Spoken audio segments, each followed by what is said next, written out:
I'm Larry Ridley, and this is the NFL on EA Sports. In today's matchup, we have a defense that loves to quickly get off the field. The Jaguars are top 10 in defensive yards allowed, and they go up against the Texans, who will need to find a way to move the football.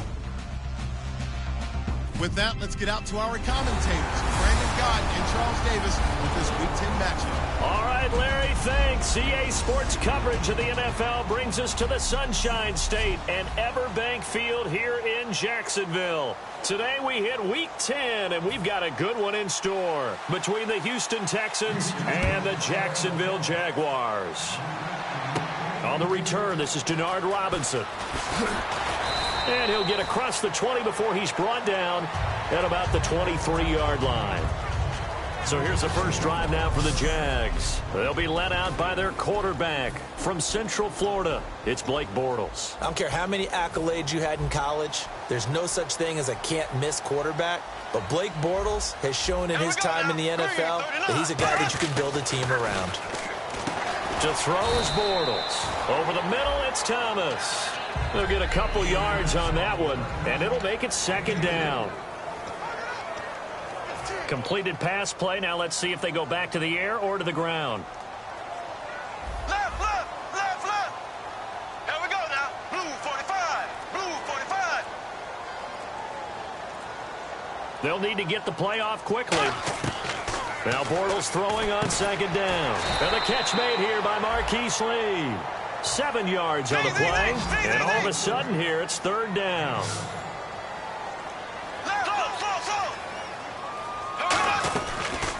Now a first carry for T.J. Yeldon. And he went nowhere. He'll lose yardage back to the 29. He lost 2, and it brings up 4th. So now the 5-year man, Brad Nortman, to kick it away.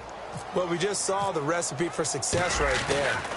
Big body, strong, agile, playing with great leverage in hands. Not really able to be blocked on that play. Close things down inside.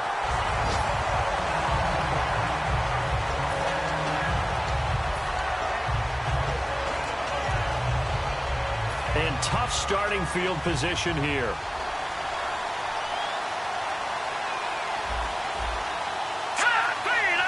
And the D-line pinching together must be expecting the run.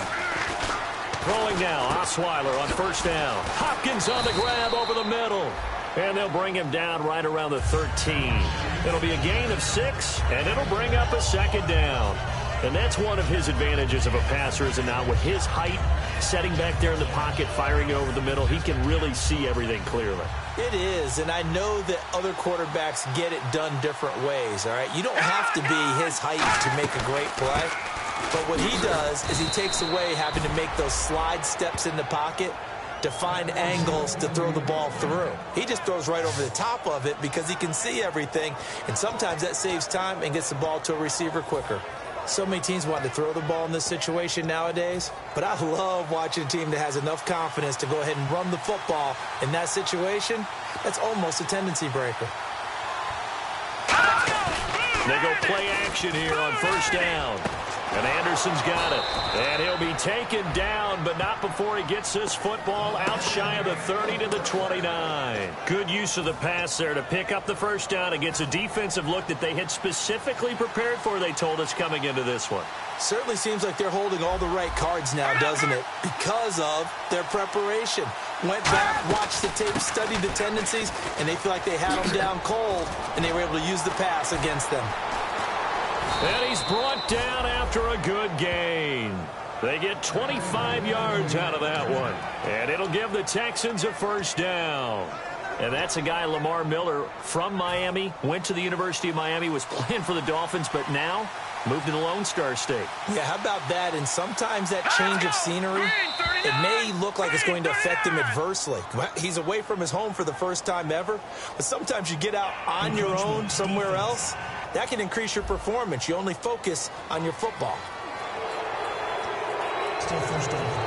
So following the penalty, now 1st and 5.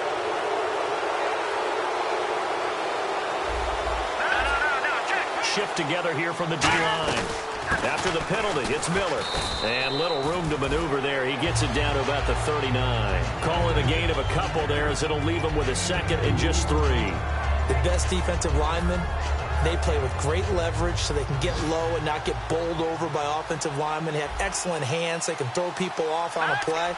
We just saw a great example of a really good run stop by a guy playing the defensive tackle position. Strong grabs it over the middle. Touchdown, Houston. Jalen Strong, his second touchdown on the season. And the Texans have taken the early lead. It took them a while to get their speedster involved, but they found him downfield there. And what we've discovered as we've watched games is the speedster doesn't have to have a lot of catches, doesn't have to have volume in order to have a huge impact on the game. His speed scares the heck out of defenses, and other guys can capitalize, but when you finally hit him and he carries it all the way into the end zone, that's what you're paying him for. That big threat that can make big plays on a limited number of catches. That's how you step on the stage with your first catch. Take it to the house. This one taken from the 7. What a spin. And not a bad return. Here he gets it out to the 25-yard line. And out now comes Jacksonville as they get ready to go. And on the first drive, 3 and out. And I know that these are professional athletes, but I would imagine sometimes you get the nerves at the beginning of the game still, don't you? Those don't ever go away. And typically what I've heard from guys and what I remember from playing, if you don't have nerves at the start of a game, it's not going to be a great day for you. You're not really ready to play. So finding a way to harness those nerves and not let them affect you in a negative way, that's what all the guys are looking for. Yeldon, the lone running back. On second down, here's Bortles. And he fires one incomplete. Allen Robinson, the intended receiver. And that's going to bring up a third down. And the offense looking to pick up the first down after the second down incompletion. 3rd and 5, so they bring in an extra defensive back. They're expecting pass.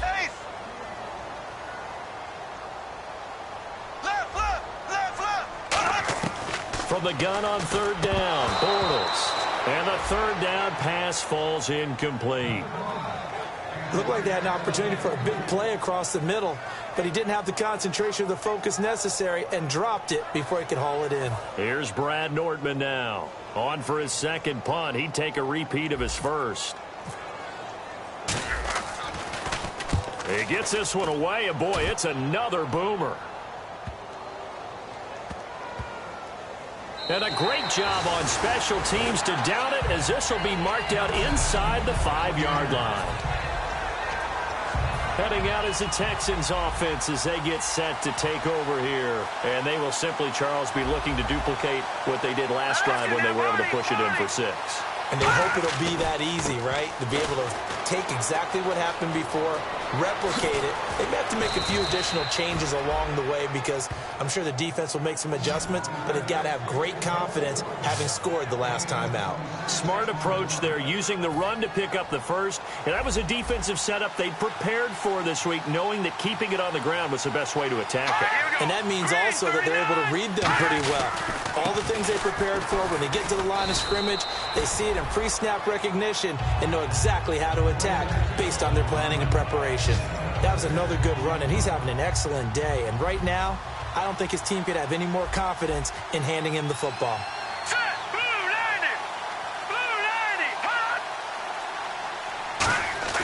On second down, and he'll be taken down, but not before he gets into enemy territory.